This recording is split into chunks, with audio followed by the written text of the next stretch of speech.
بسم اللہ الرحمن الرحیم وصلی اللہ علی النبی الکریم رب اشرح لی صدری ویسر لی امری واحلل عقدۃ من لسانی یفقہوا قولی۔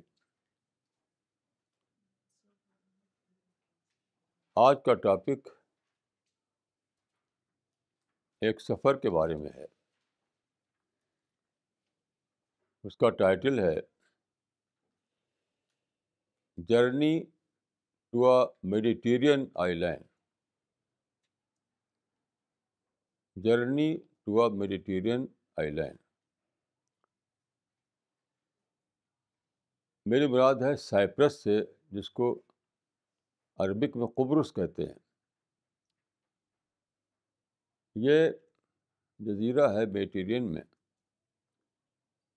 ترکی کے پاس، یورپ کا ہے، یعنی یورپ کے کانٹیننٹ کا ایک جزیرہ۔ تو وہاں پر ایک انٹرنیشنل کانفرنس ہوئی۔ آرگنائزر تھے کمیونٹی آف سینٹ ایجیڈیو، جو ویٹیکن کے سرپرستی میں قائم ہوئی ہے روم میں۔ تو جب ان کا انویٹیشن ملا، اس میں لکھا تھا کہ کانفرنس ہوگی لارناکا میں، LARNACA۔ اس وقت میں لارناکا کا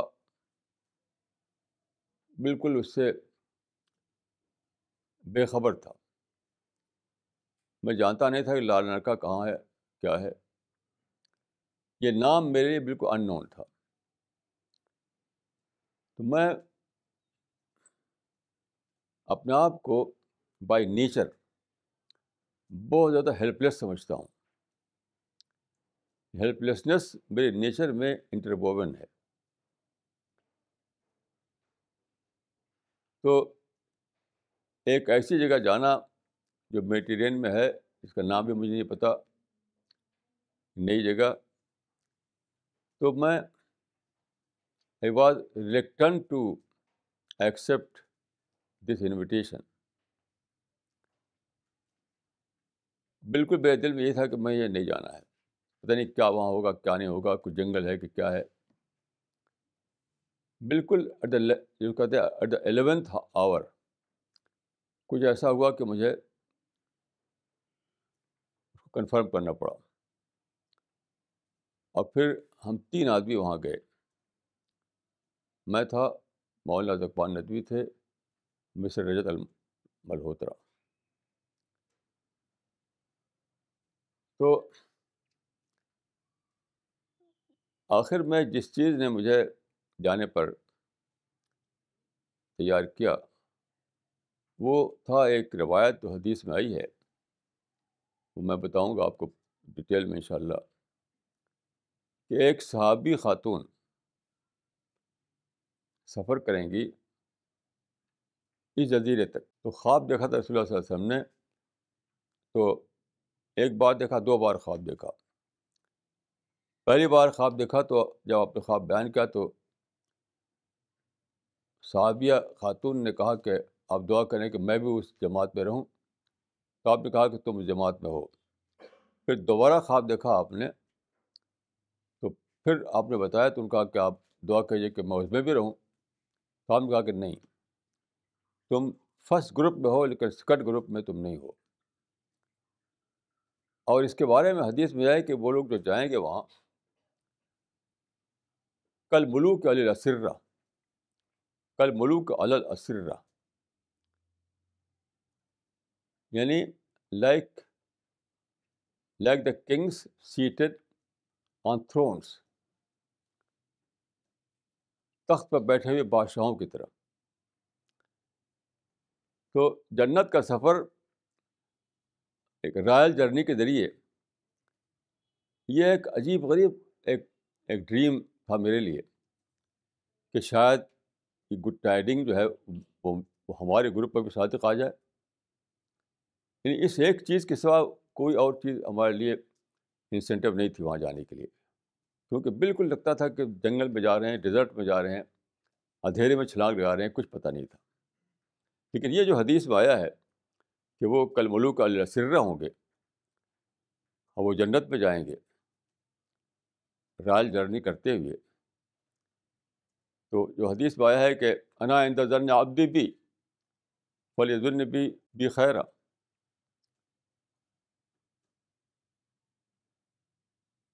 ایک اور روایت میں ہے کہ انا عند ظن عبدی بی فلیظن بی ما شاء.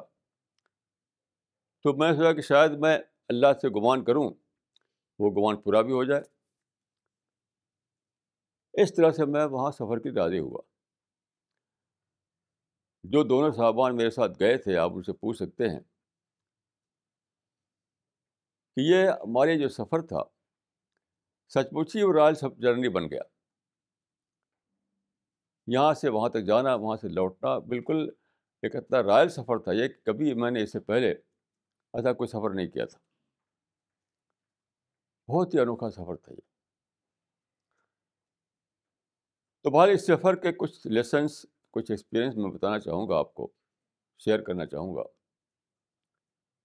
تو پہلی چیز تو میں یہی کہوں گا کہ لیک آف کانفیڈینس جو ہے بہت ہی زیادہ بیس لیس چیز ہوتی ہے. کیونکہ میں نے آپ سے کہا کہ میں ہیلپ لیسنس میں جیتا ہوں ہمیشہ. میرا نیچر ہے ہیلپ لیسنس پر، میرے نیچر میں ہیلپ لیسنس انٹرووون ہے. تو ہمیشہ میں اپنے کو سمجھتا ہوں کہ میں تو کچھ نہیں کر پاؤں گا.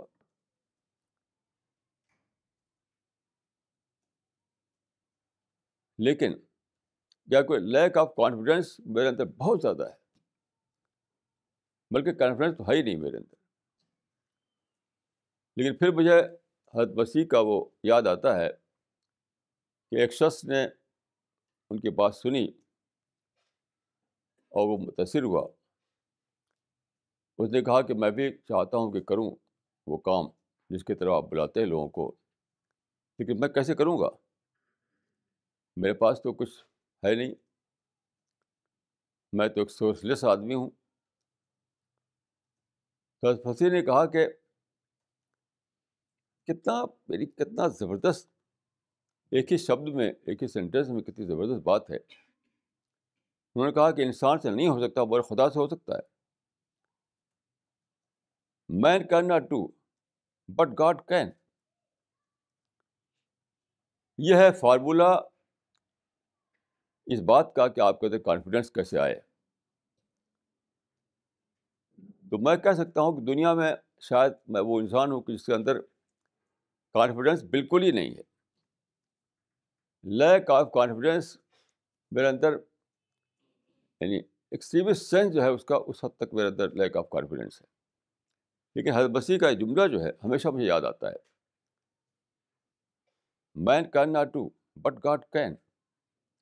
کہ مجھ سے تو نہیں ہو سکتا مگر خدا سے ہو سکتا ہے. اسی چیز کو لے کر کے میں سفر میں روانہ ہو گیا. لیکن دلی ایئرپورٹ سے لے کر سائپرس تک اور سائپرس سے واپسی دلی تک اتنا زبردست ہمارا سفر تھا کہ سچ مچ لگتا تھا کہ ایک رائل سفر یہ ہے. اور میں سمجھتا ہوں کہ میں اس سفر میں وہ سب لوگ ساتھ تھے میری ٹیم کے، جو بائی انٹینشن میرے شریک تھے. ہماری ٹیم میں بہت سے لوگ ہیں، وہ سب میں جانتا ہوں کہ وہ دعا کر رہے تھے کہ یہ سفر کامیاب ہو. ان کی دعا نے ان کو ہمارے ساتھ شامل کر دیا. میں سمجھتا ہوں کہ صرف میں 3 آدمی نہیں بلکہ ہمارا پورا گروپ اس میں شریک تھا، اور ہم سب کے لیے خدا نے وہی لکھ دیا جو جس کی بشارت حدیث میں آئی ہے انشاءاللہ. تو پہلا جو مجھے سبق ملا وہ یہی تھا کہ lack of confidence is nothing.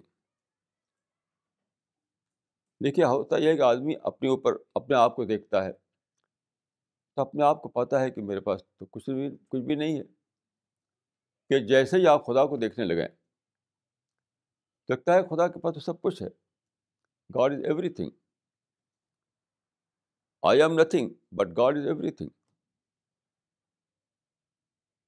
تو زندگی میں سمجھتا ہوں کہ سب سے بڑا جو سورس آف کنوکشن ہے، سورس آف کانفیڈنس ہے، وہ یہ یقین ہے کہ خدا میرے ساتھ ہے.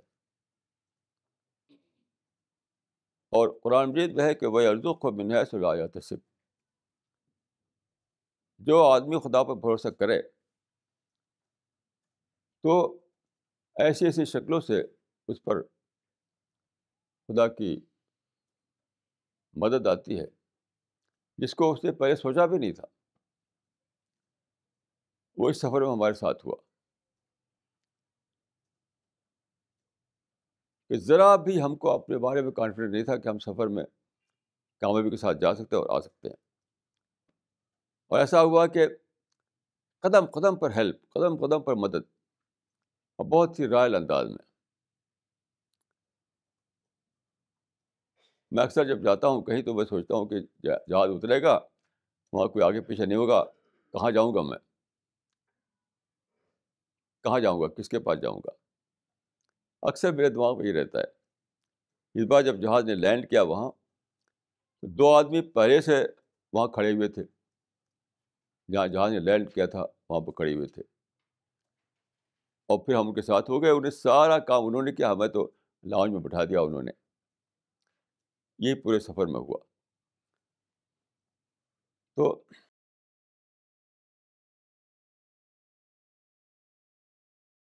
میں آپ کو یہ کہوں گا کہ آپ اور ہم جس مشن کو لے کر آگے بڑھ رہے ہیں، اس میں آپ ہمیشہ یاد رکھیں کہ میں تو صرف ڈیوٹی پورا کرنے کے لیے اس میں لگ گیا ہوں. باقی جو کچھ ہو رہا ہے وہ تو خدا کی طرف سے ہونا ہے، وہ خدا کرے گا. اور انشاءاللہ جب بھی آدمی خدا پر بھروسہ کرتا ہے تو خدا اس کے بھروسے کو پورا کرتا ہے، اس میں کوئی شک نہیں.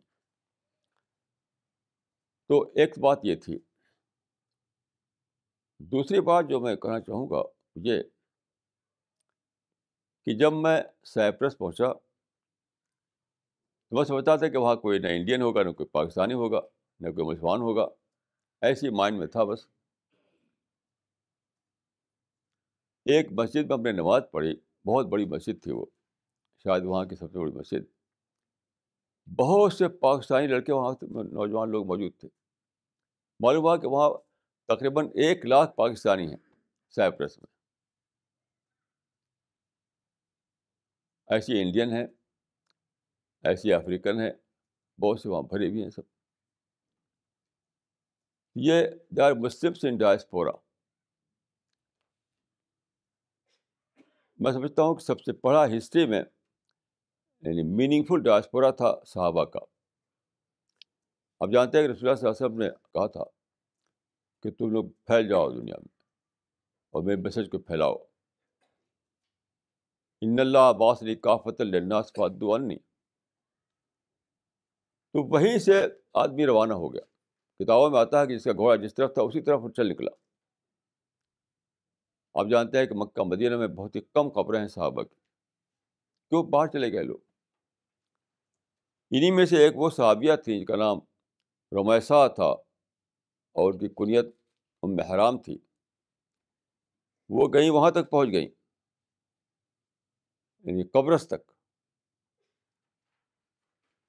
عربی کتابوں میں ان کے بارے میں لکھا آتا ہے کہ للدعوہ الاسلامیہ، یعنی she went to Cyprus for Islamic دعوہ. بتائیے کہ وہ مکہ میں پیدا ہوئیں، پھر مدینہ گئیں، مدینہ دمشق گئیں، دمشق ہمس پہنچی، ہمس سے میڈیٹرینین کے ساحل پر کشتی میں سوار ہوئیں اور ہوتے ہوتے پہنچ گئیں سائپرس. اور ان کی قبر جو ہے وہ اس میں ہے لارناکا میں. لیکن کیسا ان لوگوں کا جوش تھا جبکہ کوئی سادھن نہیں ہوتا تھا. آج تو سادھن ہے، آج تو آپ کے پاس ساری چیزیں ہیں. جب میں سفر میں گیا تو مجھے وہاں پر ہوٹل میں مجھے ایک بات یاد آئی کہ آپ جانتے ہیں آج کل کے زمانے میں جو ہوٹل ہوتے ہیں تو وہاں بستر بھی ہوتا ہے. آپ کو ساتھ کچھ لینا ہی جانا پڑتا. لیکن میں اپنی نوجوانی کی عمر میں جب تھا تو ہولڈ آن لینا پڑتا تھا. آپ لوگ شاید یہ لفظ بھی نہ جانتے ہوں کیونکہ اب یہ لفظ چلتا نہیں. آج کوئی نہیں جانتا ہو کہ ہولڈ آل کیا چیز ہے. ہولڈ آل، ہولڈ آل ایک بڑا سا بیگ ہوتا تھا، اس میں بستر رکھنا پڑتا تھا. جاڑے کے زمانے میں آپ کو توشک اور رضائی رکھنی پڑتی تھی اور اس کو ڈھونا پڑتا تھا. اب کوئی ہولڈ آل کی ضرورت نہیں ہے. آپ جائیے وہاں پر اور سارا سامان موجود ہے. وہاں ٹوائلٹ ہے، وہاں پانی ہے، وہاں بیڈ ہے، وہاں سب کچھ ہے ہوٹل کے کمرے میں. اس وقت پاؤں سے چلنا پڑتا تھا، اونٹ پر خچر میں بیٹھنا پڑتا تھا.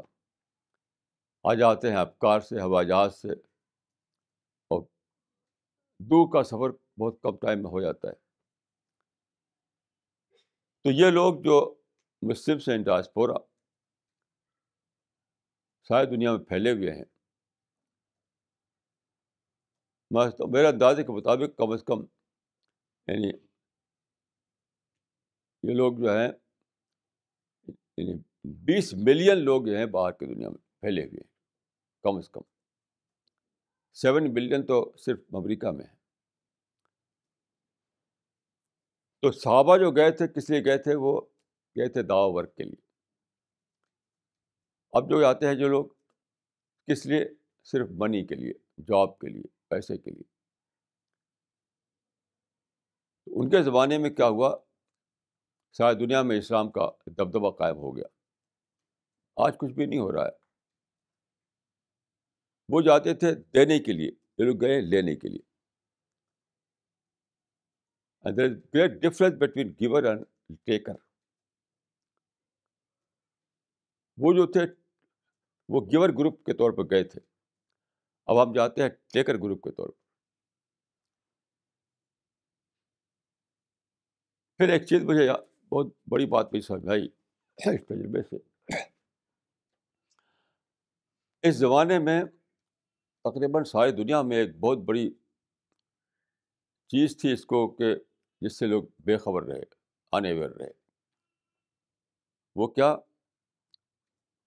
ایک زمانہ آیا تھا جس کو کہتے ہیں گلوبل ولیج یا گلوبلائزیشن. میں جہاں تک پڑھا تمام لوگ گلوبلائزیشن کو نیگیٹو سینس میں لیتے ہیں.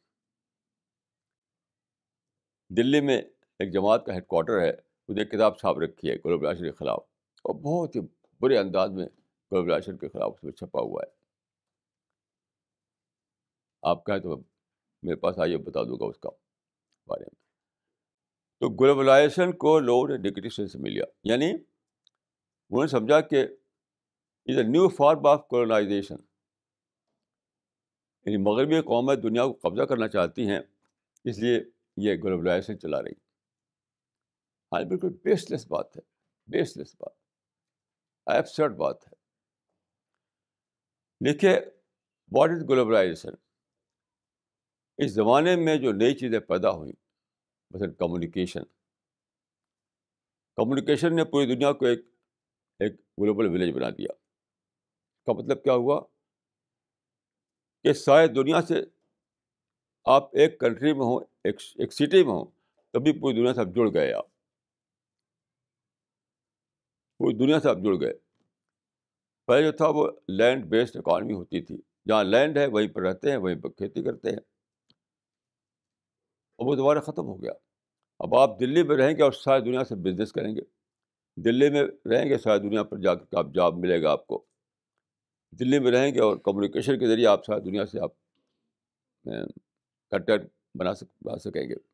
یہ سب چیزیں. تو گلوبلائزیشن کو نیگیٹو سینس میں لینے کی وجہ سے کیا ہوا؟ بہت بڑا نقصان ہوا، بہت بڑا. یہ جو آج کل آپ سنتے ہوں گے کہ ڈیولپڈ ورلڈ اور under developed world, developed countries اور انڈر ڈیولپڈ کنٹریز، یہ کیا ہے؟ عام طور پر لوگ سمجھتے ہیں کہ جو ڈیولپڈ کنٹریز ہیں انہوں نے کانسپریسی کے ذریعے ہمیں پیچھے ڈھکیل رکھا ہے. ابھی میں ریڈیو میں سن رہا تھا چند دن پہلے ایک ٹاک کسی قسم کی کہ دھنی دیش جو ہے انہوں نے سازش کر کے غریب دیشوں کو غریب بنا رکھا ہے. یہ سب بالکل بیس لیس باتیں ہیں. اصل چیز کیا ہے کہ ان کنٹری ایشیا اور افریقہ کی جو کنٹریز ہیں انہوں نے اسپرٹ آف دا ایج کو سمجھا نہیں، ماڈرن جو چینجز ہیں ان کو سمجھا نہیں، کہ سب سے بڑی چیز انہوں نے سمجھا کہ فریڈم، پولیٹیکل فریڈم سب سے بڑی چیز ہے. تو ہر جگہ پولیٹیکل فریڈم کے نعرے اٹھ کھڑے ہوئے ہر جگہ. اور اپنے کنٹری کو بچانا ویسٹرن انفلوئنسز سے، یہ بہت بڑی چیز بن گئی. یہ ہر کنٹری میں آپ دیکھیں گے. خود انڈیا میں دیکھیے، آزادی کے بعد یہاں بہت بڑے پیمانے پر کیا چلا، جو کہتے تھے پروٹیکشنزم. پروٹیکشنزم یعنی دنیا سے اپنے کو الگ کر کے اپنے کو ہم چاہ کہ ہم پروگرس کریں، اور کوئی پروگرس نہیں ہوئی یہاں تک کہ پروٹیکشنزم کا نظریہ ختم کر دیا گیا. اور آپ جانتے ہیں آپ کے انڈیا میں ملٹی نیشنلز راج کر رہے ہیں، تو کتنی زیادہ ترقی ہو گئی ہے. ایسی جو پاکستان بنا وہ کیا تھا، وہ بھی ایک مسلم پاکٹ بنانا، کہ نان مسلم ورلڈ سے دور ہو کر کے ہم پاکٹ بنائیں تو ہم ترقی کریں گے. لیکن جب پاکستان بن گیا تو کیا ہوا، وہی پاکستانی بھاگ بھاگ کے دوسرے ملکوں میں چلے گئے. یہ نہیں سمجھا لوگوں نے کہ پاکٹ بنانے کے زمانے ہی نہیں ہے. اب تو پوری دنیا آپ کے پاس ہے، پوری دنیا میں آپ چھا سکتے ہیں، پوری دنیا میں آپ کام کر سکتے ہیں،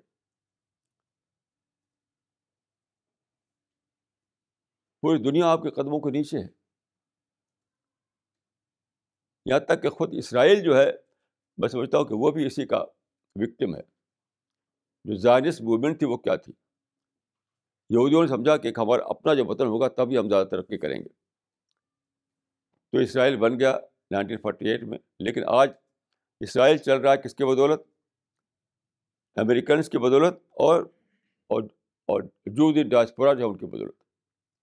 جو یہودی باہر کے کنٹریز میں ہیں، بڑے بڑے بزنس کر رہے ہیں، وہ بڑے بڑے پیسہ دیتے ہیں، امریکہ پیسہ دیتا ہے. اگر اسرائیل کو اپنے بل پر رہنا ہو تو رہ نہیں سکتا، زندہ نہیں رہ سکتا وہ.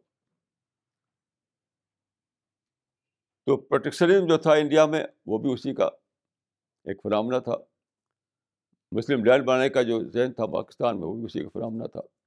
اسرائیل میں جو زائنزم ہے اسی کا فنامنا تھا. یعنی پوری دنیا آپ کے قدموں کے نیچے تھی ماڈرن کمیونیکیشن کے ذریعے سے، لیکن ہر ایک نے سمٹ کر کے اپنا ایک الگ پاکٹ بنانا چاہا.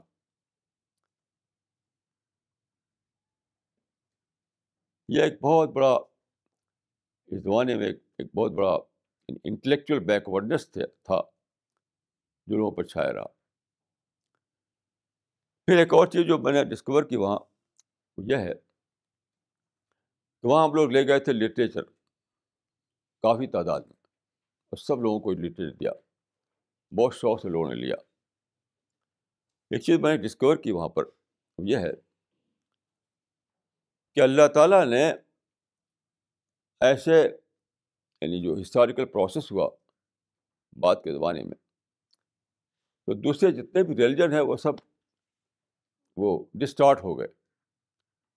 کوئی بھی ریلیجن جو ہے اپنی اوریجنل شیپ میں باقی نہیں ہے سوائے اسلام کے. Islam is only religion in its original form, like a preserved religion. اس کے معنی کیا ہوئی ہے؟ اس کے معنی یہ ہوئی کہ آئیڈیالوجی آف ریلیجن اگر کہیں مل سکتی ہے آپ کو صحیح معنوں میں، تو صرف اسلام میں ملے گی، صرف قرآن میں ملے گی. جو قرآن میں آیا ہے کہ لیظہر الدین کلہ، یا لیکن الدین کلہ للہ، اس کا مطلب یہی ہے. یعنی وہ آئیڈیالوجیکل سینس میں ہے، وہ پولیٹیکل سینس میں نہیں ہے. لوگ اس کو لیتے ہیں کہ ساری دنیا میں اسلام کی حکومت، وہ بالکل بیس لیس بات ہے. اسلام کی آئیڈیالوجیکل مناپلی اس کا مطلب ہے کہ آئیڈیالوجی کے لیول پر کوئی اور اسٹینڈ نہ کر سکے سوائے اسلام کے. یہ مطلب ہے اس کا، اور وہ ایسا ہوا. اسی لیے آپ دیکھیے وہاں میں ایک بات مجھے سمجھ میں آئی کہ کیوں ایسا ہے کہ سارے مذہبوں میں لوگ بات کرتے ہیں سوشل ورک کی. ہر مذہب میں social work, social work, social work. اس کا وجہ کیا ہے؟ جو آئیڈیالوجی کے لیول پر وہ ان کا مائنڈ بول رہا ہوتا ہے کہ ہم اسٹینڈ نہیں کر سکتے. آئیڈیالوجی کے لیول پر وہ اپنے آپ کو سمجھتے ہیں کہ ہم تو بہت پیچھے ہیں. تو انہوں نے سوشل لیول پر اپنا ایک جگہ بنانے کی کوشش کرتے ہیں. وہ لوگ آئیڈیالوجی کے لیول پر جو ان کو بیس نہیں مل رہی ہے سائنٹیفک دور میں، ایج آف ریزن میں، کوئی بھی مذہب اسلام کے سوا ایسا نہیں جو ایج آف ریزن میں اسٹینڈ کر سکے. یہ زمانے میں آدمی چاہتا ہے کہ سائنٹیفک آرگومنٹ چاہتا ہے، وہ ریزن بیسڈ آئیڈیالوجی چاہتا ہے. وہ کہیں ہے نہیں. تو انہوں نے ایک اور لیول پر اپنے لیے تلاش کر لیا ہے، وہ سوشل ورک. بہت ہی بڑے پیمانے پر سوشل ورک ساری دنیا میں ہو رہا ہے. اور مسلمان جو ہے خود اتنے بے خبر ہیں کہ وہ خود بھی اسی میں دوڑنا چاہتے ہیں. جگہ جگہ مسلمانوں میں بھی سوشل ورک کو بہت امپورٹنس دی جاتی ہے. کیوں؟ انہیں خبر نہیں کہ اسلام جو ہے اس کو آئیڈیالوجیکل سینس میں مناپلی مل چکی ہے اس زمانے میں. یہ سائنٹیفک کرائٹیرین پر صرف اسلامی پورا اترتا ہے، ریزن کے کرائٹیرین پر صرف اسلامی پورا اترتا ہے، ہسٹوریکل کرائٹیرین پر صرف اسلامی پورا اترتا ہے. یہ مسلمانوں کو خبر ہی نہیں، یہ خبر نہیں مسلمانوں کو. تو وہ خود بھی سوشل ورک کی طرف دوڑ رہے ہیں.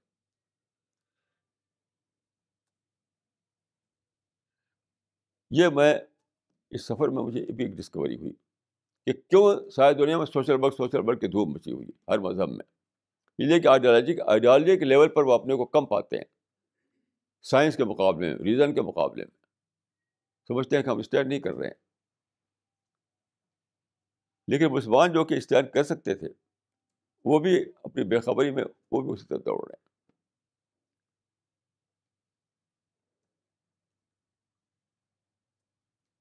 یہ بات پہلے بھی یعنی میرے مائنڈ میں تھی کسی کارنر میں، لیکن اس سفر میں مجھے یہ بات زیادہ کلیئر ہو کر سامنے آئی.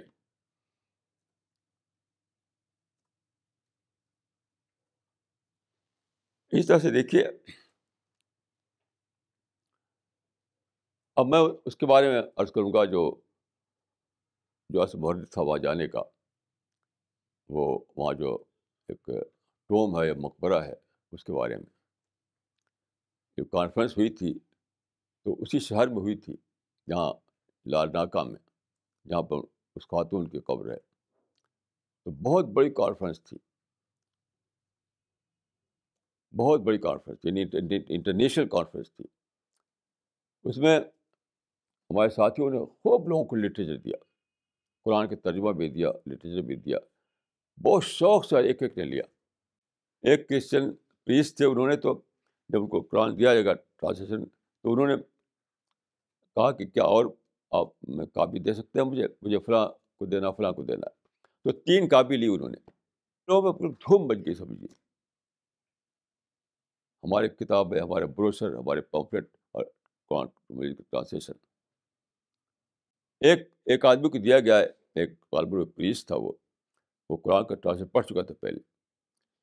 تو اس نے کچھ دیکھا تو کہا یہ تو سمجھ میں آ رہا ہے، اب تک جو پڑھا تھا ہم نے تو سمجھ میں نہیں آتا تھا. یعنی انوکھی بات اس نے کہی کہ اب تک جو ہم نے پڑھا ٹرانسلیشن تو سمجھتے تھے قرآن میں کنفیوژن ہے، کچھ سمجھ میں آنے والی بات نہیں ہے اس میں. اس کو پڑھتے اس نے کہا کہ یہ تو سمجھ میں آ رہا ہے. تو بڑے انوکھے تجربے ہوئے وہاں. تو دیکھیے، میں آپ کو وہ روایت بتانا چاہتا ہوں جو ساری کہانی کا اصل ہے. یہ مدینہ کا واقعہ ہے، رسول اللہ صلی اللہ علیہ وسلم کا، مدینہ کا. رسول اللہ صلی اللہ علیہ وسلم کا وہ دور جو کہ اس کو ہم مدنی دور کہتے ہیں. یعنی ہجرت کر کے آپ مکہ سے مدینہ گئے تو وہاں ایک خاتون تھی، ان کا نام تھا رمیسہ، رے میم یہ صاد الف حمزہ، رمیسہ. ان کا کنیت تھی ان کی ام حرام، رمیسہ ام حرام بنت ملحان. یہ مدینے میں رہتی تھی. تو رسول اللہ صلی اللہ علیہ وسلم کی وہ جو آپ کی جو دایا تھی، یعنی حلیمہ سعدیہ جو کہا جاتا تھا، حلیمہ سعدیہ کی وہ بہن تھی. اس لحاظ سے حلیمہ سعدیہ آپ کی رضائی ماں تھی، اور یہ بھی آپ کی رضائی ماں کا بن گئی تھی. اس رشتے سے آپ ان کے یہاں کبھی کبھی جاتے تھے. تو ایک دن آپ گئے ان کے یہاں، یعنی ام حرام کے یہاں، جو عبادہ بن ثابت انصاری کی بیوی تھی. وہ عبادہ بن ثابت الانصاری. تو وہاں انہوں نے کچھ کھانے پینے کی چیز دیا، کھجور وغیرہ ہوگی کچھ. تو وہاں آپ سو گئے، نیند آ گئی آپ کو ان کے گھر پر. جب آپ اٹھے تو آپ مسکرا رہے تھے، رسول اللہ صلی اللہ علیہ وسلم مسکرا رہے تھے. تو محرام نے پوچھا کہ اے خدا کے رسول، آپ کیوں مسکرا رہے ہیں؟ تو آپ نے فرمایا کہ مجھے ایک گروپ دکھایا گیا، ایک گروپ دکھایا گیا، اہل جنت کا گروپ. وہ سمندر کا سفر کر رہا ہے، سمندر کا سفر کر کے وہ ایک جزیرے میں پہنچ رہا ہے. اور ان کے بارے میں کہا، آپ نے فرمایا کہ کل ملوک علی الاسر، بادشاہوں کی طرح تختوں پر، لائک کنگس آن تھرونز.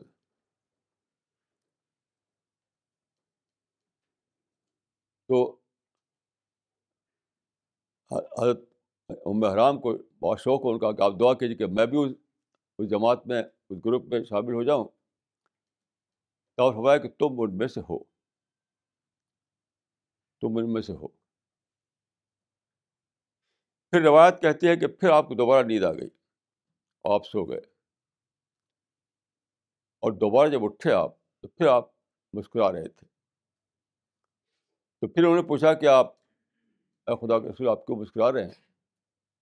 تو آپ نے پھر وہی بات کہی کہ دوبارہ کو ایک گروپ دکھایا گیا، جنتی گروپ، جو سمندروں کا سفر کر کے اسی سیم جزیرے میں جا رہا ہے.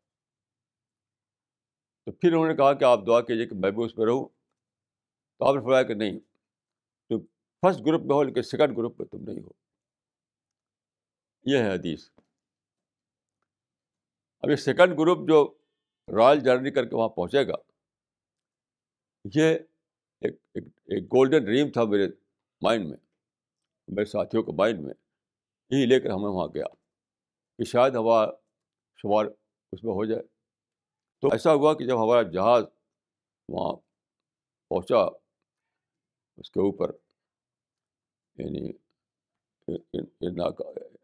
ایئرپورٹ کے پاس، تو وہ بلڈنگ بالکل ایئرپورٹ کے پاس ہے، یعنی 5 منٹ کا واکنگ ڈسٹینس ہے اس کا. تو ابھی ہم لوگ جہاز میں ہی تھے کہ وہ دکھائی پڑ گیا. پھر یہ اتر کر کے ہم جب کار سے جا رہے تھے ہوٹل کی طرف، تب بھی وہ دکھائی دے رہا تھا وہ. لیکن ہمارے پروگرام میں جو تھا وہ یہ تھا کہ ہم واپسی میں وہاں جائیں گے. تو ہم لوگ گئے ہوٹل میں، ٹھہرے، کانفرنس میں شرکت کی، لٹریے لوگوں کو تقسیم کیا. مجموعی طور پر ہمارا کل سفر جو تھا وہ 5ویں دن ہمیں لوٹنا تھا. تو یہ پروگرام تھا کہ جب ہم لوٹیں گے، ایئرپورٹ جانے سے پہلے ہم پہلے وہاں جائیں گے، کچھ دیر رہیں گے وہاں، پھر وہاں سے ایئرپورٹ چلے جائیں گے. ایسے ہی کیا ہم نے کہ واپسی میں ہم وہاں گئے. تو صاحب وہاں جب پہنچے تو ایک پوری دنیا تھی وہاں پر. جاتے ہوئے میں نے یہ سمجھا تھا ایک ٹوٹی پھوٹی قبر ہوگی، کیونکہ سب سے پہلے میں نے پڑھا تھا حدیث صحابہ میں کہ ان کے بارے میں، ام حرام کے بارے میں، کہ ان کی قبر جو ہے قبرص میں ہے، اوپر لکھا ہوا ہے قبر المرأۃ الصالحہ. پہلا ریفرنس جو مجھے ملا تھا وہ یہ ملا تھا. اتنا ہی، بس اس سے زیادہ کچھ نہیں. قبر المرأۃ الصالحہ. پھر اس کے بعد ڈیٹیل پڑھی تو فتح الباری میں بہت تفصیل سے ان کے بارے میں لکھا ہوا ہے، بہت ڈیٹیل میں فتح الباری میں. پھر انٹرنیٹ پر بہت ڈیٹیل میں ساری معلومات موجود ہے.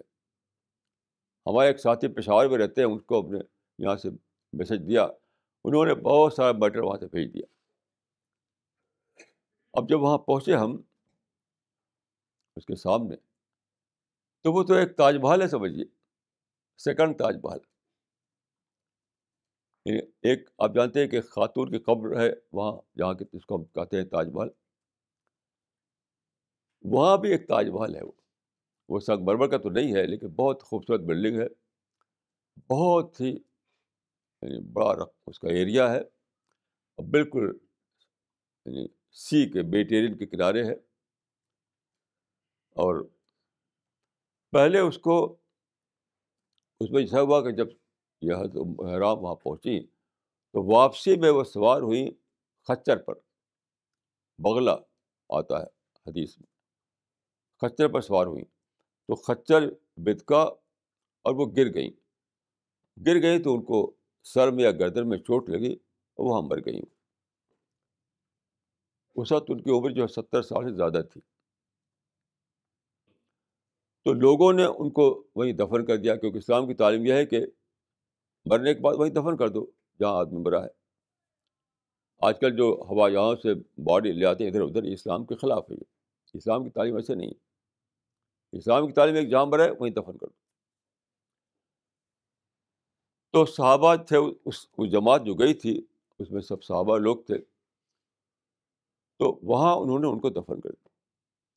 تو شروع میں ان کے معمولی سے قبر تھی، شاید کچی قبر رہی ہوگی، کچھ پتھر وتھر رکھے ہوں گے وہاں پر. تو ایک شیخ حسان کا نام آتا ہے کتابوں میں، وہ وہاں پہنچے. وہ قبرص کے باہر کے کہیں سے آئے تھے، انہوں نے وہاں پر کچھ اور بنایا، یعنی ایک پختہ قبر کے انداز میں. پھر ترکوں کے زمانے میں وہاں پورا ایک بلڈنگ بنائی گئی، یعنی جس کو ایک مسجد بنائی گئی وہاں پہ، اور اسی مسجد سے ملی ہوئی ان کی قبر ہے.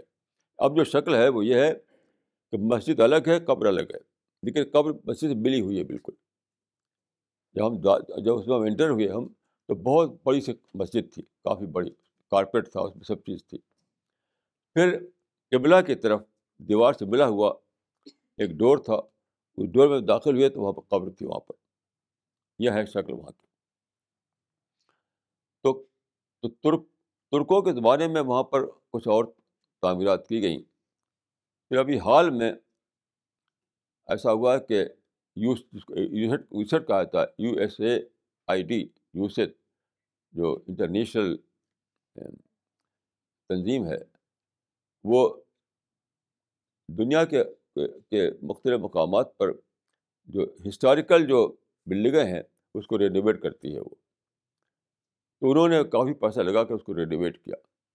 اب جو شکل ہے وہاں پر بہت ہی بیوٹیفل مسجد بنی ہوئی ہے، کئی اس میں کمرے وغیرہ بنے ہوئے ہیں رہنے کے لیے، اور ٹوائلٹ وغیرہ بنے ہوئے ہیں، پانی کا انتظام ہے وہاں. یہ ایک کمپلیکس ہے، اس کا بہت بڑا ایریا ہے اس کا. اس وقت جو ہم نے دیکھا اس کو، تو خیر وہاں پر ہم نے مسجد میں نماز پڑھی اور دعا کی، خدایا مجھ کو اور ہمارے سب ساتھیوں کو تو اس سیکنڈ گروپ میں شامل کر دی. جس طرح میں نے دعا کی تھی اقصیٰ میں، اسی طرح میں نے دعا کی یہاں پر، میں نے اور میرے ساتھیوں نے،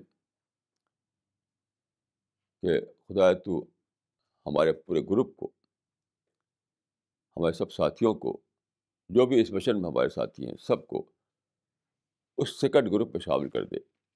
تو وہاں پر ہم نے جو منظر دیکھا تو اس کی ڈیٹیل انشاءاللہ سفر نامے میں آئے گی. آپ رسالہ جو ہمارا میگزین ہے اس میں. تو وہاں پر جن لوگوں سے ملاقاتیں ہوئیں وہ انڈین بھی تھے، پاکستانی بھی تھے، عرب بھی تھے، اور کرسچن لوگ تھے ڈفرینٹ کنٹریز کے، سب سے ملاقاتیں ہوئیں. اور بہت ہی انوکھی بات یہ تھی کہ قبرص کے بارے میں جب ہم نے پڑھا تو معلوم ہوا کہ وہاں ریلیجس پرسیکیوشن بہت ہوتا تھا. یہودی عیسائی کو مارتے تھے، عیسائی یہودی کو مارتے تھے. تو پہلے جو وہاں کا جو ماحول تھا وہ ریلیجس پرسیکیوشن کا ماحول تھا.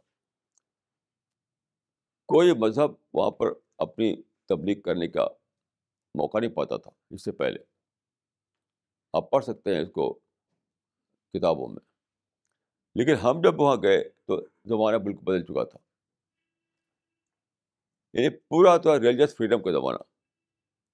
یعنی کوئی روک نہیں، کوئی ٹوک نہیں. وہاں پر کھلم کھلا ہم لوگوں کو کتابیں دے رہے تھے، قرآن دے رہے تھے، لٹریچر دے رہے تھے، اور خوشی خوشی لوگ لے رہے تھے. تو میں نے سوچا کہ دیکھیے زمانہ کتنا بدل چکا ہے.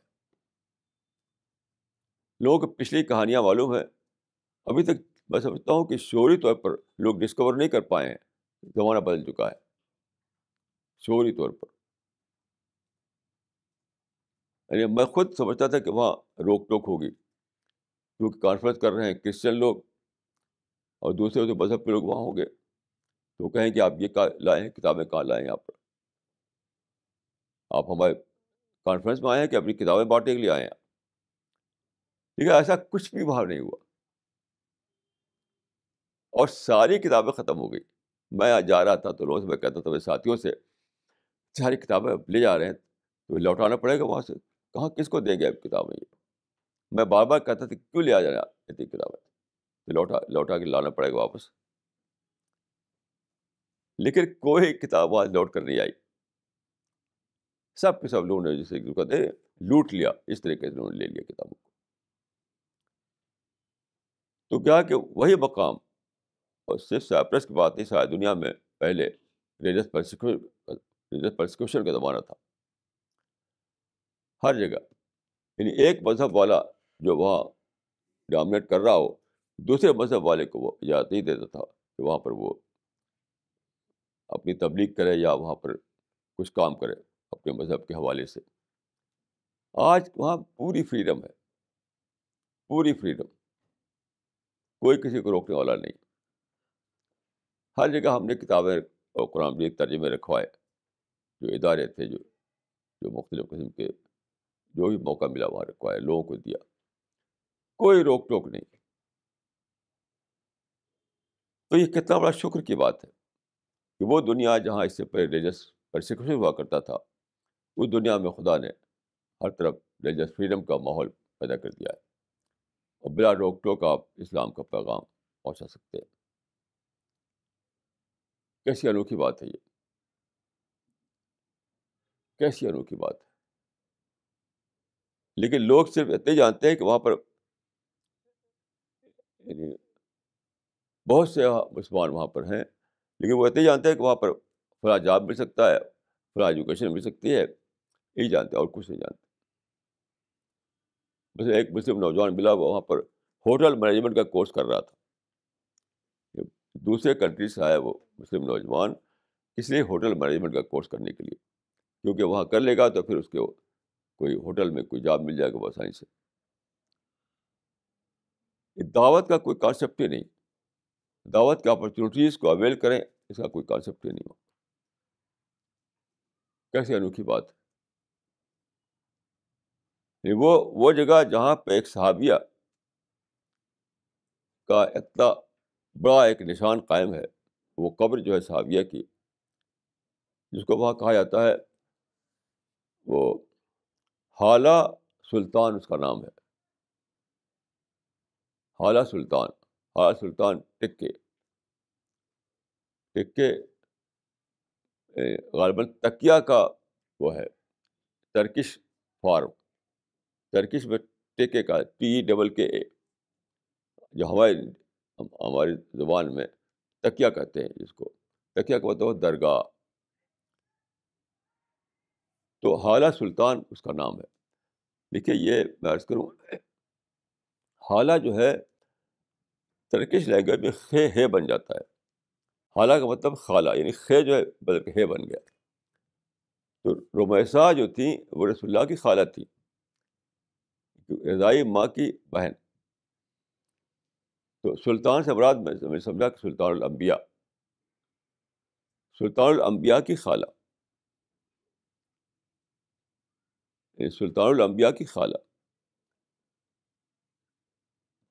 کیونکہ وہ یعنی رسول اللہ کی رضائی ماں تھیں حلیمہ، ان کی بہن تھی ام حرام، تو رسول اللہ کی خالہ ہوئیں، اس لحاظ سے اس کا نام رکھا انہوں نے حالہ سلطان اس کو کہتے ہیں. اور سارے اس میں مشہور ہے وہ جگہ، بہت ویل نون ہے وہ جگہ، وہاں پر سب لوگ اس کو جانتے ہیں،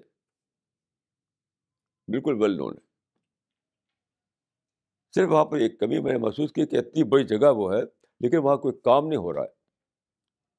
مثلا کوئی وہاں مدرسہ ہوتا، وہاں کوئی دعوتی ادارہ ہوتا، وہاں کوئی اس قسم کی انجمن وہاں ہوتی، اس کا مرکز وہاں ہوتا.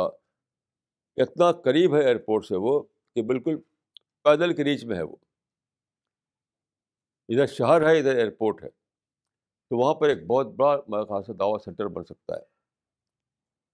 لیکن پتہ نہیں کیوں ابھی تک ایسا وہاں ہوا نہیں، جبکہ وہاں پر کافی مسلمان رہتے ہیں، وہاں کے اپنے بھی اور باہر کے بھی. ترکوں نے کیا کیا ہے کہ وہاں پر نیئر اباؤٹ 40% ایریا ابھی بھی ترکوں کے پاس ہے، قبرص کا، یعنی سائپرس کا. سائپرس اس وقت دو میں بٹا ہوا ہے، یعنی مور اور لیس 60% ایک طرف، 40% ایک طرف. تو 60% جو ہے وہ کرسچن ڈومینیٹ کرتے ہیں وہاں پر، ان کا رول وہاں پر ہے 60%. 40% جو ایریا ہے اس میں ترک رول کرتے ہیں. ان کا جھنڈا ہم لوگوں نے دیکھا تھا، جھنڈا لہرا رہا ہے ان کا، لیکن جھنڈا تو لہرایا ہے انہوں نے خوب، لیکن وہاں دعوتی کام نہیں کیا، نہ پہلے کیا نہ اب کر رہے ہیں. کوئی دعوتی کام نہیں کیا انہوں نے. اسلام اپنے آپ پھیلا وہاں پر، لیکن ترکوں نے کوئی دعوتی کام وہاں پر نہیں کیا. اور ترکوں کا مسلمان تو انڈیا کے پوچھتے ہیں ترکوں کو، لیکن آپ عربوں میں جائیے تو عربوں میں ان کا کوئی اچھا امیج نہیں ہے ترکوں کی، جہاں وہ حکومت کرتے رہے بہت دنوں تک. آپ صرف ایک کتاب پڑھ لیجئے، ان کی کتاب جو ہے تاریخ الحضارت العربیہ، تاریخ الحضارت العربیہ، کرد علی شامی، کرد علی شامی کی کتاب ہے تاریخ الحضارت العربیہ. اس میں انہوں نے دکھایا ہے کہ ترکوں نے عربوں کو پر حکومت کی لیکن کوئی ترقی نہیں دی ان کو. سیم ہیپن ٹو سائپرس، کہ وہاں جھنڈا تو گاڑے ہوئے ہیں لیکن ترقی کا کوئی کام نہیں. ابھی بھی آپ دیکھیے تو جو کرسچن پارٹ ہے سائپرس کا وہاں ڈیولپمنٹ ہے، جو ٹرکش پارٹ ہے وہاں ڈیولپمنٹ نہیں.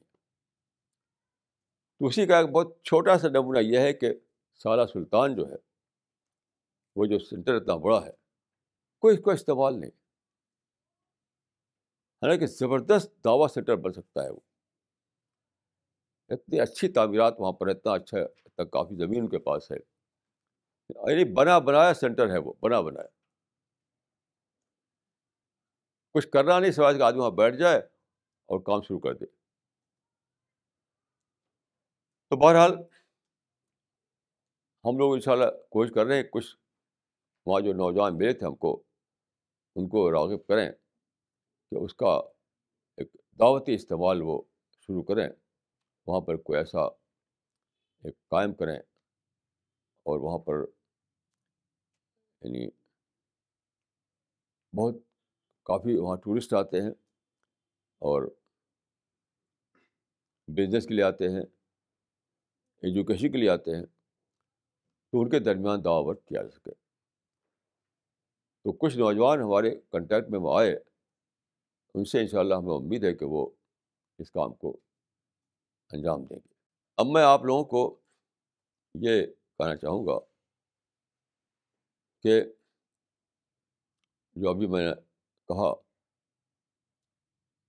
کہ خدا نے اپنے دین کو، یعنی اسلام کو، ایک لمبے ہسٹوریکل پروسیس کے بعد اس پوزیشن میں پہنچایا ہے کہ ساری ریزن، سارا سائنٹیفک آرگومنٹ اس کے فیور میں ہے اس وقت.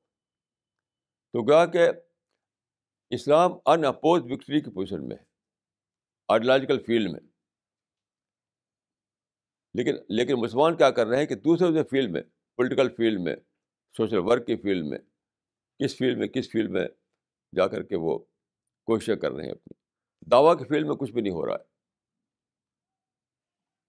تو آئیڈیالوجیکل فیلڈ میں جو اپرچونیٹی ہمارے لیے کھلی ہے اس کو کوئی اویل کرنے والا نہیں. تو میں آپ لوگوں کو کہوں گا کہ آپ اس میدان میں زیادہ آگے بڑھیں. کل میرے پاس ٹائمس آف انڈیا کے ایک صاحب آئے تھے، تو میرے کام کے بارے میں ان سے بات ہوئی. تو میں نے کہا کہ دیکھیے، مہاتما گاندھی جو ہے انڈیپینڈنس پہلے بہت ہی سکسیزفل لیڈر تھے، انڈیپینڈنس کے بعد فیل ہو گئے. وہ کچھ نہیں کر پائے، وہ فرسٹریشن بنے. وہ ان کہا کہ اب میری کون سنے گا. کیوں؟ انہوں نے پارٹیشن سے پہلے جو کام کیا وہ برٹش امپائر کو ٹارگٹ کیا تھا. انہوں نے برٹش یعنی کوئٹ انڈیا، تو کوئٹ انڈیا پر انہوں نے لوگوں کو موبلائز کیا اور بہت بڑی بھیڑ کا اکٹھا ہو گئی. تو اس کی طاقت سے انگریزوں کو جہاں چھوڑنا پڑا. لیکن پوسٹ انڈیپینڈنس انڈیا میں جو کام کرنا تھا اس کے لیے ٹیم چاہیے تھی. ٹیم تھی نہیں ان کے پاس. گاندھی کے پاس کوئی ٹیم نہیں تھی. گاندھی تو عوام کو موبلائز کرتے رہے، بس سڑکوں پر بڑی بڑی بھیڑ اکٹھا ہو جائے، جلسوں پر بڑی بھیڑ اکٹھا ہو جائے، اور اس بھیڑ کو انہوں نے ایک طاقت کے طور پر استعمال کیا برٹشرز کے خلاف. اس میں وہ کامیاب ہوئے. لیکن بعد کا زمانہ جو تھا، یہاں تو کوئی ایسا نہیں تھا کوئی جس کے سے اب ٹکرائے. ٹکراؤ کی پالیسی جو چلائی تھی گاندھی نے، وہ آزادی سے پہلے کام کر سکتی تھی. اب تو ٹکراؤ کسے کریں گے؟ اپنے لوگوں سے ٹکراؤ کریں گے آپ. اور کچھ لوگ نادانی میں کر رہے ہیں تو بھارت بند اور چکا جام کرتے ہیں، اسٹرائک کرتے ہیں، دیش کو تباہ کر رہے ہیں. تو میں نے کہا کہ دیکھیے، مہاتما گاندھی کا کام یعنی جہاں ختم ہوا تھا وہاں سے ہمارا کام شروع ہوا ہے. یعنی ہم ٹیم بنا رہے ہیں. ٹیم جو فیبن سوسائٹی کا میں نے حوالہ دیا، جس سے انگلینڈ میں کیا تھا، انہوں نے فیبن سوسائٹی نے پھر ٹیم بنائی. انہوں نے پھر ٹیم نے آگے بڑھ کر کام کیا. تو یہ 2 فیز میں کام ہوا ان کا. تو یہ جو یہاں پر ہم کرتے ہیں یہاں پر، اور اس طرح کی دوسری ایکٹیویٹیز جو ہماری ہیں، تو ایک ٹیم بنانے کے لیے آپ لوگ وہ ٹیم ہے. تو ہمارا پہلا نشانہ یہ ہے کہ ایک ٹیم بن جائے. اگلا کام جو ہے وہ ایک ٹیم انجام دے گی، جیسا کہ فیبن سوسائٹی نے کیا انگلینڈ میں. تو آپ کو کانشیسلی جاننا چاہیے کہ آپ کا مشن کیا ہے، آپ کا رول کیا ہے، آپ کو اس دنیا میں کرنا کیا ہے. کانشیسلی جاننا چاہیے، کانشیسلی. اس وقت ہماری ساری جو فیسس ہے، ہمارا زور جو ہمارا ہے وہ ہے ٹیم بنانے پر. جب تک ہم اس میں یعنی جتنا ہم اس میں کامیاب ہوں گے ٹیم بنانے میں، اتنا ہی ہم اگلے مرحلے میں کامیابی حاصل کر سکیں گے. یہ رسول اللہ صلی اللہ علیہ وسلم کا طریقہ یہی تھا. رسول اللہ نے پہلے ٹیم بنائی، اسی ٹیم کو ہم صحابہ کہتے ہیں. صحابہ نام ہے اسی ٹیم کا. اس ٹیم نے پھر آپ کے میسج کو ساری دنیا میں پھیلایا. اب تو آپ جانتے ہیں کہ ہم انٹرنیٹ کا زمانہ ہے، کمیونیکیشن کا زمانہ ہے، پرنٹنگ پریس کا زمانہ ہے. اب تو بہت آسانی ہو چکی ہے، بہت آسانی ہو چکی ہے. جب میں وہاں دیکھا، میں نے وہاں کا ام حرام کا مقبرہ، تو میں نے سوچا کہ اس خاتون کو مدینہ سے سائپرس پہنچنے کے لیے کئی مہینے لگے تھے. کئی مہینے کے بعد وہ پہنچی تھی وہاں پر. ہم تو چند گھنٹوں میں پہنچ گئے، چند گھنٹوں میں. تو کتنا زیادہ یعنی دنیا بدل چکی ہے، کتنا زیادہ بدل چکی ہے. تو جو کام پہلے لوگوں نے کیا تھا بہت زیادہ مشقت کے ساتھ، وہ آپ کو کرنا ہے آسانیوں کے ساتھ. یہ جو قرآن مجید میں آیت ہے ربنا ولا تحمل علینا اسرا کما حملته علی الذین من قبلنا، یہ دعا میں ایک بشارت ہے کہ امت کے بعد کے گروہ کو جو کام کرنا ہے وہ بہت آسانیوں میں کر سکیں گے، جبکہ پچھلے لوگوں نے بہت مشکلات کے مرحلے سے گزر کے کام کر پائے تھے وہ۔ تو پھر بھی اگر ہم نہ کریں اس کے باوجود تو ہم کتنے بڑے محروم ہیں، خدا کی نظر میں ہمارا کیا مقام ہوگا۔ تو میں یہی کہوں گا کہ آپ اس زمانے کو جانیے، اپنے آپ کو جانیے، اس مشن کو جانیے، آج کے جو اسکوپ ہیں نئے ان کو جانیے، ان کو بھرپور طور پر اویل کیجیے، بھرپور طور پر اویل کیجیے، اس لیے اپنے آپ کو پریپیئر کیجیے۔ اب جو اللہ کے فضل سے ہمارا قرآن کا ٹرانسلیشن تیار ہو گیا انگریزی میں، وہ ایک ہمارے لیے ایک بہت بڑا ہتھیار ہے۔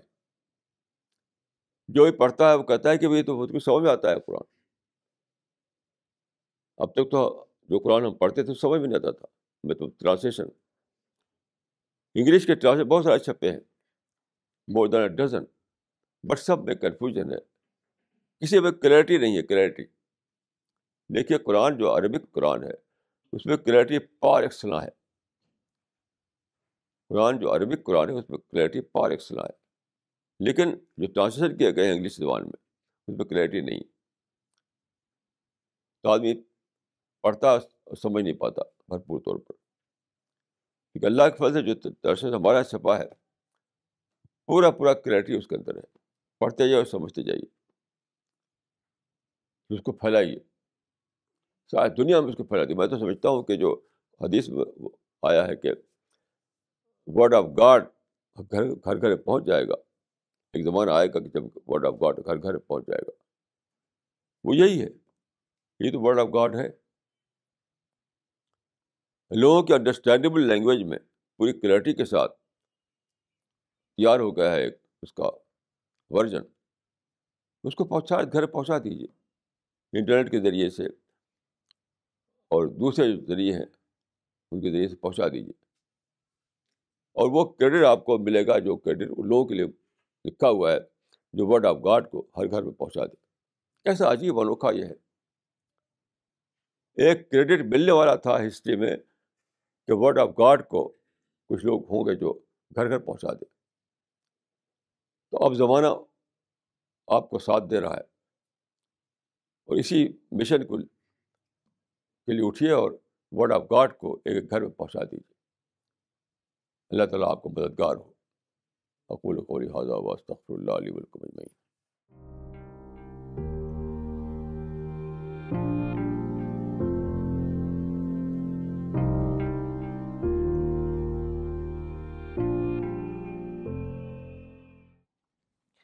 This question is from Miss Razia.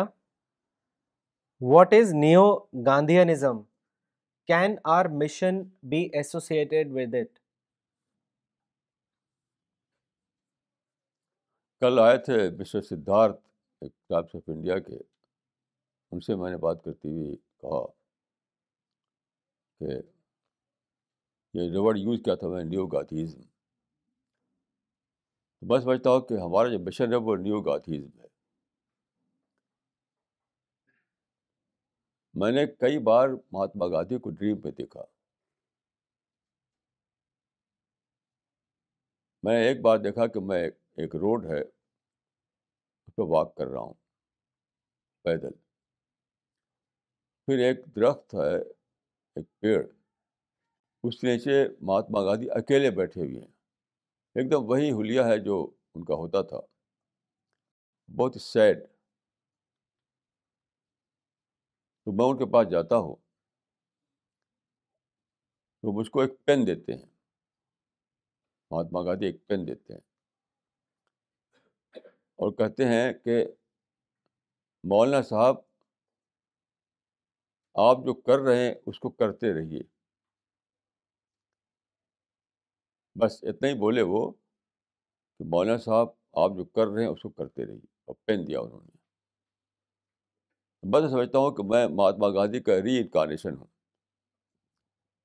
یا کم از کم یہ کہہ سکتا ہوں کہ مہاتما گاندھی کے آئیڈیاز جو ہے ان کا میں امباڈیمنٹ ہوں. آپ یہ نہ دیکھیں کہ میرا ٹرم آف ریفرنس کیا ہوتا ہے. مطلب مہاتما گاندھی کا ٹرم آف ریفرنس گیتا ہوتا تھا. اگر میرا ٹرم آف ریفرنس قرآن ہے تو اس میں بھڑکیے نہیں آپ. مہاتما گاندھی خود کہتے تھے کہ رام رحیم ایک ہے. مہاتما گاندھی کے یہاں گایا جاتا تھا گانا باقاعدہ ڈیلی, رام رحیم ایک ہے. تو جو چیز انہیں جو بولتے تھے وہ گیتا کے ریفرنس میں, اسی کا بولوں قرآن کے ریفرنس میں, تو بات ایک ہی ہوئی, دو نہیں ہوئی. تو میں تو بال یہ سمجھتا ہوں کہ میں مہاتما گاندھی کے آئیڈیلس کا امباڈیمنٹ ہوں. اور واقع ہے کہ اس وقت انڈیا میں اگر کوئی مہاتما گاندھی کو ریپرزینٹ کر رہا تو میں اکیلا ہوں, کوئی دوسرا آدمی نہیں ہے. دیکھیے مہاتما گاندھی کے جو ساتھی تھے وہ ان کے سکسیسر نہیں بن سکے. سب کے سب ان کے ریولیوشن کے پولیٹیکل بینیفیشری تھے. یعنی ان کا جو ریولیوشن آیا اس سے پولیٹیکل فائدے اٹھائے لوگوں نے. میں نے کوئی فائدہ نہیں اٹھایا.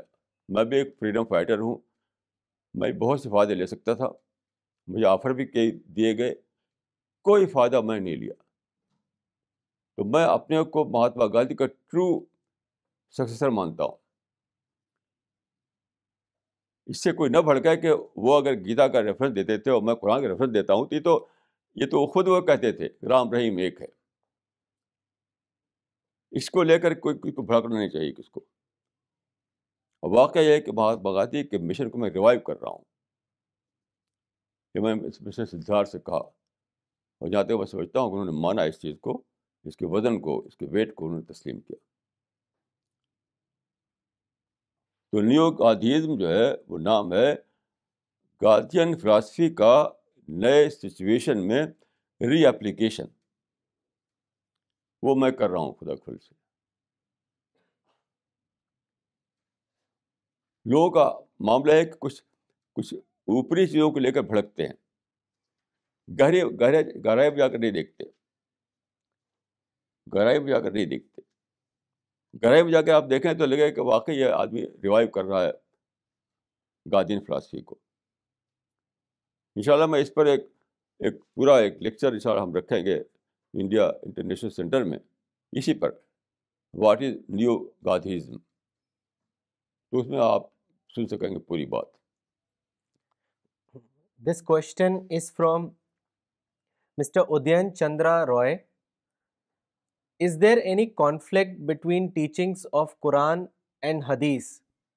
Secondly, since the Prophet was only a messenger and no divine being, why should Hadith be an example to be followed? میرے خیال سے یہ کوشچن بہت ہی ہیلدی کوشچن ہے, اور میں اس سے بڑی حد تک ایگری کرتا ہوں. تھوڑا سا میں اس کو ایکسپلین کروں گا, وہ آپ سمجھ لیجیے. دیکھیے قرآن اور حدیث جو ہے, قرآن حدیث جو ہے وہ یعنی جو ڈفرینس مانا جاتا ہے, کلرجی جو ڈفرینس مانتی ہے, آرتھوڈاکسی جو ڈفرینس مانتی ہے, وہ یہ ہے کہ قرآن جو ہے وہ وہی لینگویج میں پریزرو ہے جس لینگویج میں وہ آیا تھا اینجل کے ذریعے سے. اور حدیث جو ہے وہ رسول اللہ کی اپنی زبان میں ہے, اپنی لینگویج میں ہے. اور جو اگر کوئی آدمی عربک لینگویج جانتا ہو اچھی, تو بہت آسانی سے سمجھ سکتا ہے اس بات کو. کیونکہ جب آپ قرآن کو پڑھتے ہیں اور حدیث کو پڑھتے ہیں تو بہت ہی کلیئر طور پر دونوں کی لینگویج الگ الگ ہوتی ہے, ایک دم کلیئر طور پر. یہ کوئی نہیں کہہ سکتا کہ دونوں ایک ہی انسان کا کلام ہے. قرآن کی لینگویج ایک دم الگ ہے, حدیث کی لینگویج بالکل الگ ہے, اپنے اسٹائل کے اعتبار سے. تو یہ ایک حقیقت ہے کہ قرآن جو ہے وہ پریزرو ہے انہی شبدوں میں، جن شبدوں میں اترا تھا وہ حدیث جو ہے وہ اس طرح سے پریزرو نہیں ہے. میننگ میں تو پریزرو ہے وہ، لیکن اس کے شبدوں میں بار فرق آیا ہے بات کو. اس وجہ سے اس کا درجہ سیکنڈری ہے. پرائمری درجہ قرآن کا ہے. لیکن قرآن میں ساری بات نہیں ہے. قرآن میں دیکھیے بیسکس ہیں، بیسکس، اور بہت ساری ڈیٹیل جو ہے وہ قرآن میں نہیں ہے. تو حدیث کو ہمیں دیکھنا پڑتا ہے. یہ ہے دونوں میں فرق. اور ایک کوشچن کیا تھا؟ Since the Prophet was only a messenger and no divine being, why should Hadith be an example to ہاں، be followed? یہ آپ نے بالکل صحیح کہا کہ پرافٹ میسنجر تھے، میسنجر آف گاڈ. وہ ڈیوائن بینگ نہیں تھے، بالکل نہیں. کوئی اگر مانتا ہے تو غلط مانتا ہے. وہ انسان تھے. حل کن تو اللہ بشر رسولہ، انسان تھے اور میسنجر تھے بس. تو اس وجہ سے میں سمجھتا ہوں کہ جو اسکالرس ہیں وہ یہ نہیں مانتے ہیں کہ دونوں کا درجہ ایک ہے. اس کو سیکنڈری بتاتے ہیں. یعنی قرآن کو پرائمری بتاتے ہیں، اس کو سیکنڈری بتاتے ہیں. یعنی جو چیز قرآن سے نہ نکلے اور حدیث سے نکلے تو اس کو نہیں مانا جائے گا، اس کو نہیں مانا جائے گا. جسے میں ایک ایگزامپل دیتا ہوں آپ کو کہ کچھ لوگ ایک حدیث سناتے ہیں، میرے دیکھ وہ فیبریکیٹڈ ہے کہ الصالح للہ والطالح لی، یعنی برے لوگ جو ہیں ان کا میں سالویشن کا ذمہ دار ہوں، اچھے لوگ جو ہیں ان کو خدا سالویشن دے گا. بالکل ہی ایبسرڈ بات ہے یہ. اس کا نہ حدیث سے کوئی تعلق ہے نہ قرآن سے کوئی تعلق ہے. تو میں یہ کہوں گا کہ جو اچھے اسکالرس ہیں وہ یہ مانتے ہیں کہ ہمیشہ جج کیا جائے قرآن سے. دونوں کو ایکول درجہ نہیں دیا جائے گا، قرآن سے جج کیا جائے گا. اگر قرآن پر پورا اترے گا تبھی ہم مانیں گے کہ یہ صحیح ہے، نہیں تو اس کو ڈسکارڈ کر دیں گے. تو آپ کا کوشچن جو ہے میں سمجھتا ہوں کہ بالکل ٹھیک کوشچن ہے آپ کا، اور میں اس کو میں نے اس کو تھوڑا سا ایکسپلین کیا ہے آپ کے کوشچن کو. This question is from Miss Najma Siddiqui. Maulana, as you explained that these days Muslims go to developed countries for economic gains, unlike before. Although this is true, but now in almost every country there are mosques where Muslims from different countries come together, develop better understanding with each other, and also do dawah work. I see this as a positive point. Please give your comments.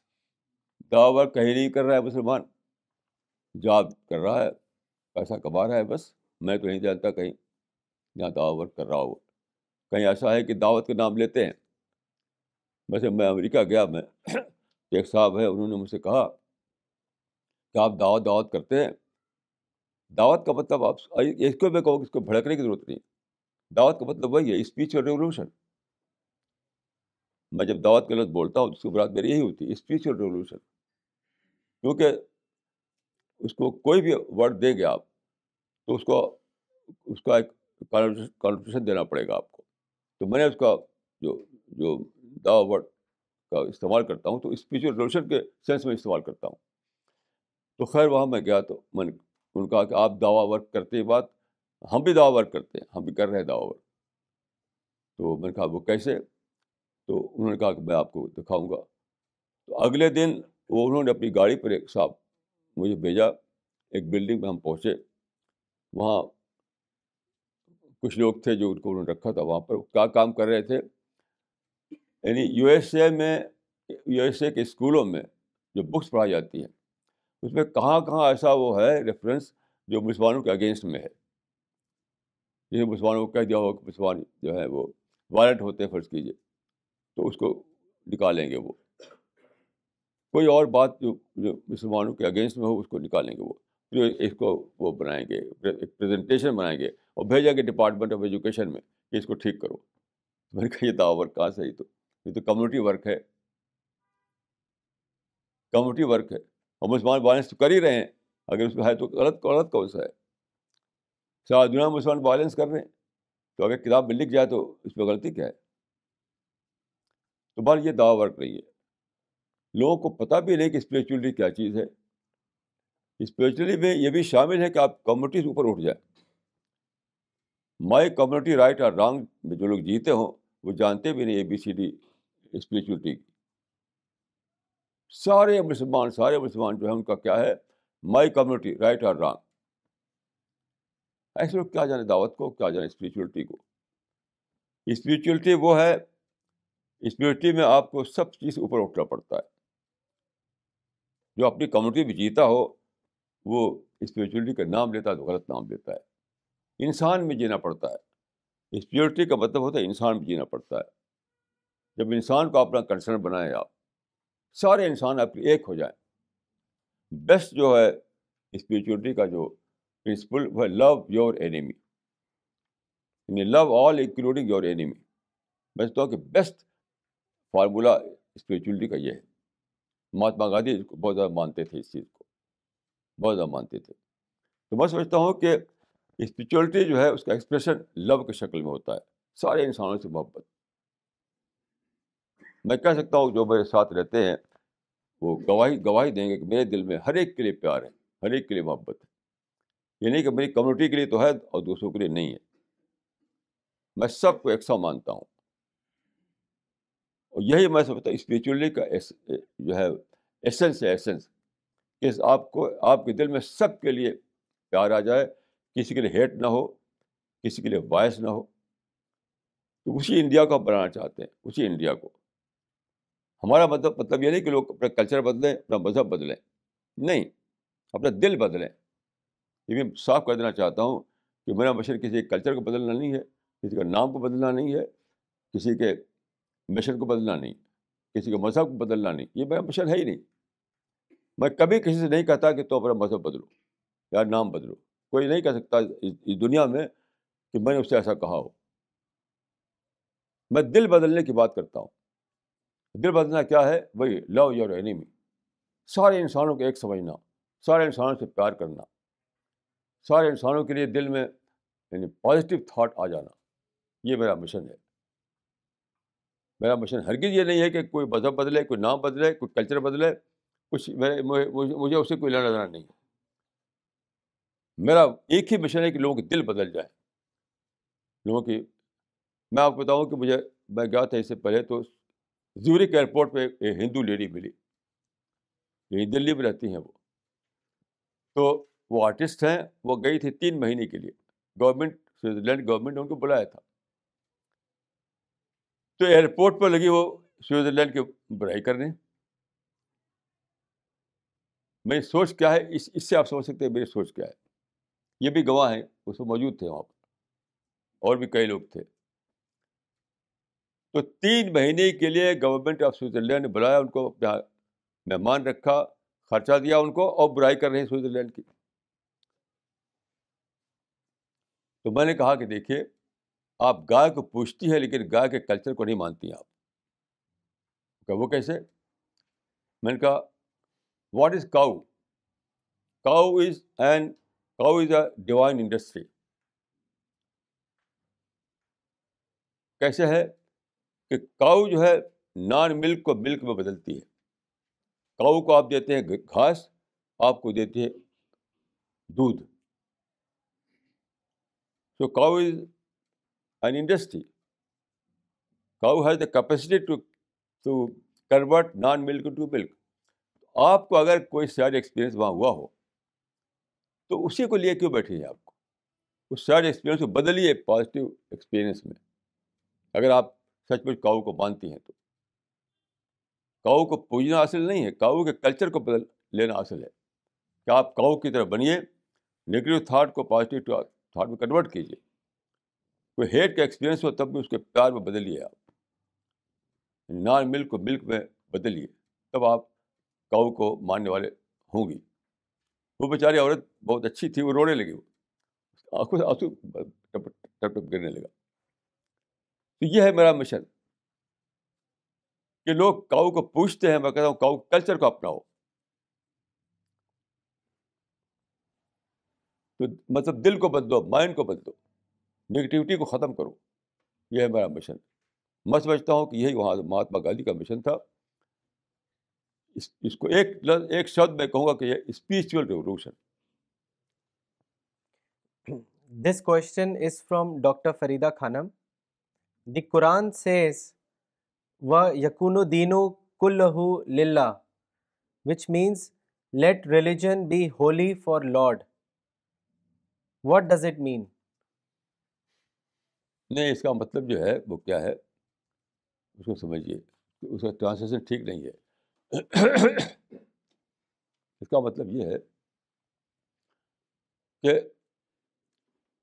جو وہ جو ہے یعنی reason جو ہے reason وہ سب کے سب سچائی کے حق میں ہو جائے. سچائی کے حق میں سارے ریزن چلی جائے، کسی اور کی طرف وہ ریزن نہ رہے. یعنی یہاں پر پولیٹیکل، اس کا کوئی پولیٹیکل مطلب نہیں ہے اس آیت کا. وہ آج وہ ہوا ہے، میں سمجھتا ہوں وہ ہوا ہے آج. اس سے پہلے دنیا میں آپ جانتے ہیں کہ سپرسٹیشن تھا، پھر سائنس آئی، سائنس نے سپرسٹیشن ختم کیا. میں سمجھتا ہوں اس سے مراد سائنٹیفک ایج ہے. سائنٹیفک ایج میں پہلی بار ایسا ہوا ہے کہ دنیا جو ہے ریزن کو لے کر سوچنے لگی ہے. ہر چیز کو ریزن آؤٹ کیا جاتا ہے، ہر چیز کو اس پر فیکٹس پر جج کیا جاتا ہے. اور جب آپ فیکٹس پر جج کریں چیزوں کو تو سچائی ثابت ہوگی، فالسہوڈ اپنے آپ ختم ہو جائے گا. جیسے آپ جانتے ہیں کہ جب سپرسٹیشن کا زمانہ تھا تو لوگ جیو سینٹرک تھیوری کو مانتے تھے، لیکن سائنس کے دور میں وہ ڈسکارڈ ہو گئی. اب ہیلو سینٹرک تھیوری کو مانا جاتا ہے. تو سپرسٹیشن بیسڈ تھنکنگ جو تھی وہ کا ختم ہو جائے اور ریزن بیسڈ تھنکنگ دنیا میں آ جائے. یہ مطلب ہے شاید کا. وہ سائنٹیفک دور میں ہو چکا ہے. ہر معاملے میں پہلے سپرسٹیشن چلتا تھا، ہر معاملے میں. اب بجائے سپرسٹیشن کے ہر چیز کو ریزن آؤٹ کیا جاتا ہے. اب جو چیز ریزن سے پروو ہوتی ہے اسی کو مانا جاتا ہے. یہی مطلب ہے شاید کو میں نے دی کہ وہ دور آ جائے جب سچائی کو سپریم حیثیت مل جائے، سپریشن کو یا کسی اور چیز کو سپریم حیثیت ختم ہو جائے. There is another question by Dr. Farida Khanam. The basic requirement of dawa work is to interact with non-Muslims. Nowhere Muslims interact with non-Muslims. Still they believe that they are performing dawa work. Why is this so? دیکھیے، مسلم اور نان مسلم کا جو یہ بات ہے صحیح نہیں ہے. میں نے دی یہ صحیح نہیں ہے. یہ سمجھنے کے لیے بولا جاتا ہے، سمجھنے کے لیے، لیکن یہ صحیح ورڈ نہیں ہے. صحیح ورڈ کیا ہے؟ ایک وہ انسان جو اویئر ہو، ایک وہ انسان جو اویئر نہ ہو، ایک انسان جو بھول میں پڑا ہوا ہے، ایک انسان جس کی عقل جاگ اٹھی ہے. تو دعویٰ ورک بھی اسپریچول ورک کے سینس میں ہے. دعویٰ ورک کوئی اسپریچول چیز، وہ کوئی مسٹیریس چیز نہیں ہے. یہ بھی سمجھ لیجیے. ایک کنوینئنٹ ورڈ کے طور پر میں دعویٰ ورک استعمال کرتا ہوں. کنوینئنٹ ورڈ، یعنی میرا مطلب کیا ہے؟ وہی ہے کہ یعنی انٹلیکچوئل اویکننگ. دعویٰ کا مطلب ہے انٹلیکچوئل اویکننگ، مائنڈ کو کھولنا. ہمارا ماننا کیا ہے؟ ہمارا ماننا یہ ہے کہ انسان کے نیچر میں سب کچھ ہے، سب کچھ انٹروومن ہے آپ کے نیچر میں، لیکن کنڈیشننگ سے آدمی بھول میں پڑ جاتا ہے. کنڈیشننگ کو ڈی کنڈیشن کرنا، جس کو ہم کہتے ہیں دعویٰ ورک، وہ کوئی مسٹیریس چیز نہیں ہے. کنڈیشننگ کو توڑنا، ڈی کنڈیشن کر کے انسان کو مسٹر نیچر بنانا. ہم یہ مانتے ہیں کہ ہر آدمی مسٹر نیچر ہی پیدا ہوتا ہے، ہر آدمی مسٹر نیچر پیدا ہوتا ہے. میں بھی ایک گانا آتا ہے ریڈیو پر، بچے من کے سچے. میں بہت پسند ہے مجھے وہ گانا، بچے من کے سچے. تو میں نے سوچا کہ یہ بچے کی بات نہیں ہے، یہ انسان کی بات ہے. ہر انسان من کا سچا ہوتا ہے، مگر کنڈیشننگ کی وجہ سے وہ بدل جاتا ہے. بچے من کے سچے جو ہے وہ بچے کو کہہ رہے ہیں کہ من کے سچے ہوتے ہیں. بڑے بھی من کے سچے ہیں اپنی نیچر کے اعتبار سے، لیکن کنڈیشننگ نے ان کو کچھ سے کچھ بنا دیا ہے. تو ہمارے مشن سے ڈی کنڈیشننگ کا مشن ہے. ہم چاہتے ہیں کہ ڈی کنڈیشن کر کر کے لوگوں کو وہی بنائے وہی جہاں کے پیدا ہوئے تھے، یعنی مسٹر نیچر بنائے. بچے مسٹر نیچر ہوتے ہیں، بعد کا انسان مسٹر نیچر نہیں باقی رہتا ڈیو ٹو کنڈیشننگ. تو ہم ڈی کنڈیشننگ کر کے اس کو پھر سے چاہتے ہیں کہ مسٹر نیچر بن جائے وہ. یہی ہمارا مشن ہے. تو مسلم نان مسلم کے فرق نہیں ہے اصل میں فرق ہے کہ کون یعنی اویکن مائنڈ ہے اور کون ابھی اس کے مائنڈ کی اویکننگ نہیں ہوئی ہے. اس لحاظ سے دو کیٹیگری ہے انسانوں کی.